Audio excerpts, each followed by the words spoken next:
எனக்கு ஒரு 1 hour முன்னாடி ஒரு நியூஸ் வந்தது. இந்த உலகத்தை விட்டு பாக்யராஜ் சார் தவறிட்டார். நல்ல டைரக்டர். ஒரு படங்கள் நான் 2 படம் பண்ணியிருக்கேன். அதோட என்னுடைய ரிலேஷனோட such a great person, human being, நல்ல டைரக்டர். நான் இப்போ இங்கே டெல்லியில் இருக்கிறனால எனக்கு ஒன்றும் பண்ண முடியல சார். Sorry, miss you. ஏன்னா அந்த கல்யாணம் பண்ண டைம் எல்லாமே நான் போய் அவர்கிட்ட பேசும்போதும் என்னை பற்றியெல்லாம் ரொம்ப பெருமையாக பேசுவார். Great person. அந்த நாட்கள் மறக்க முடியாது. அந்த ஃபேமிலியோட நாட்களும் சரி, அவரோட நான் படம் பண்ணதும் சரி, அவரோட பேசின விதம், யாரையுமே ஹர்ட் பண்ணி பேச மாட்டார். ரொம்ப நல்ல மனிதர். இந்த மாதிரி ஒரு வர நல்ல மனிதருக்கு நம்மளை விட்டு போறாங்க சொல்ல மனசு ரொம்ப ரொம்ப கஷ்டமா இருக்கு. பாரதிராஜா சார், பாக்யராஜ் சார் நினைச்சே பார்க்கல. எனக்கு இப்போ என்னன்னா, டெல்லியில் இருக்கேனே, என்னால் போக முடியல சுச்சுவேஷன்ல இருக்கு. கீர்த்திட்ட பேசினேன், எல்லாத்தையும் பேசினேன். பட் என்ன சொல்றது, ஆறுதல் சொல்ல முடியாது. அதனால சினிமா ஃபீல்டுக்கே ஒரு பெரிய லாஸ், ஒரு பெரிய டைரக்டரை லாஸ் பண்ணோம். எங்களுக்கு எங்கள் ஃபேமிலியில் ஒருத்தரை மிஸ் பண்ணோம். ஒரு நல்ல மனிதரை மிஸ் பண்ணியிருக்கோம்னு சொல்லும் போது பாக்யராஜ் சார். குஷியுடைய மேரேஜ் கூட நான் சங்கீத் அண்ட் மெஹந்திக்கு போயிருந்தேன். கல்யாணத்துக்கு வராருன்னு சொல்லும்போது என்னால் இருக்க முடியல, டெல்லி வந்தனால. இப்போ நான் ஃபீல் பண்ணுறேன், ஐயோ அங்கே இருந்திருந்தாலும் அவர்கிட்ட நான் பேசியிருப்பேனே அப்படின்னு ரொம்ப மிஸ் பண்ணுறேன் சார்.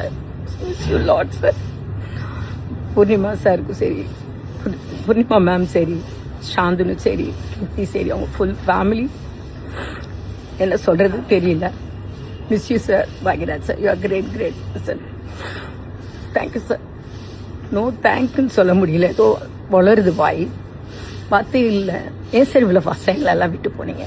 சினிமா ஃபீல்டு நல்லா இருக்குன்னு இந்த மாதிரி ஒரு நல்ல ரைட்டர் டைரக்டர்ஸ் எல்லாம் இருக்காங்க. Miss you sir, miss you sir.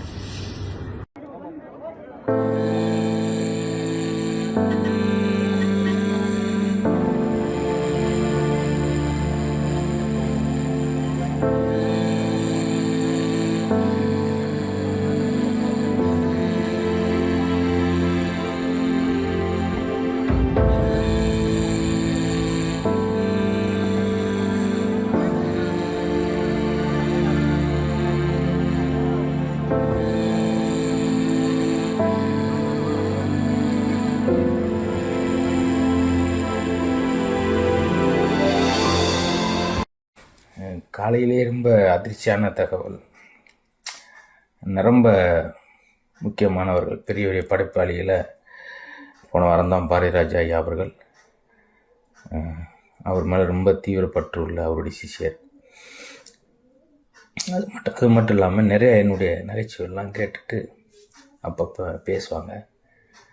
இப்போ கூட உங்கள் பார்த்தேன், நீங்கள் நடுவராக இருந்து பண்ணுறத அப்படின்னு. நான் பத்திரிக்கை கொடுக்க போகிறப்ப, எங்கள் பாப்பா சடங்குக்கு ஒரு 2 மாதத்துக்கு முன்னாடி பத்திரிக்கை கொடுக்க போகிறப்ப கூட உடனே அசிஸ்டண்ட்டு கூப்பிட்டு, என்னைக்கு தேதி 8 காலையிலே டிக்கெட் போடுங்கன்னு சொல்லி, அவரே நான் இல்லை சார், எதுக்கு என் தம்பிக்கு நான் வேற டிக்கெட் போடுவான்னு சொல்லி அந்த உரிமை எடுத்து அந்த தள்ளாத வயசிலும் சென்னையிலேருந்து மதுரை வந்து விலை உயர்ந்த வாட்சுகளை பாப்பா 2 பேரும் கொடுத்துட்டு ஆசீர்வாதம் பண்ணது 2 மாதத்துக்கு முன்னாடி. அதுக்கு முன்னாடி நான் ரொம்ப கலக்கப்பேர் நிகழ்ச்சிக்கெலாம் கெஸ்ட்டாக கூப்பிடும்போது உடனே கிளம்பி வருவார். 2 முறை அப்படி வந்திருக்கிறாரு. இப்படி நிறைய எங்களுக்குள்ள நிறைய நட்பு. எந்த ஒரு பட்டிமன்ற நிகழ்ச்சினாலும் என்னை அழைப்பார். சினிமா சார்ந்த அவர்கிட்ட எனக்கு நட்பு இல்லாட்டியும் கூட சமீப காலமாக ஒரு 10 ஆண்டுகளாக நல்ல ஒரு தூய்மையான நட்பு. எளிய கலைஞனுக்கு மரியாதை செய்யக்கூடியவர். காலையிலே ரொம்ப அதிர்ச்சியாக இருந்தது. அவர் படைப்பு ஒவ்வொன்றும் இன்னைக்குள்ள தலைமுறைக்கு தெரியுமா என்னன்னு தெரியாது. இந்த கதை கோர்வை அவர் மாதிரி ஒரு படைப்பாளர் கொடுத்த கிடையாது. எல்லா படங்களும் தொடர்ச்சியாக எனக்கு தெரிஞ்சு 12 படம் மெகா கிட்டானது. அதெல்லாம் வரலாற்று சாதனை. எந்த இயக்குனர் அப்படி செய்யலை. இவருடைய படத்தை பார்த்துட்டு அமிதாப் பச்சனே எனக்கு ஒரு படம் எடுக்கணும், ஷாருக் கான் நடிக்கணும் அப்படின்லாம் சொல்லி கூப்பிட்டாங்கன்னு சொல்லுவாங்க. அந்த அளவுக்கு மிகச்சிறந்த படைப்பாளர், எழுத்தாளர்.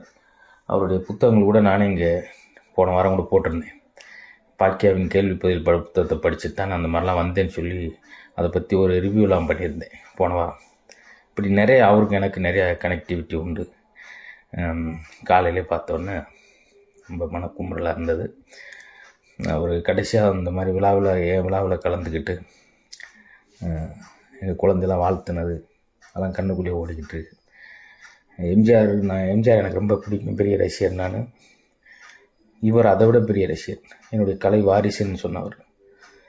நல்ல இயக்குனராக, நல்ல படைப்பாளராக, நல்ல நடிகராக, நல்ல நகைச்சுவாளராக, இப்படி சினிமா வித்தகர். அவருடைய குருநாதர் இறந்து 1 மாதம் கூட இல்லாத சூழல் அப்படி போனது பெரிய வருத்தமாக இருக்குது.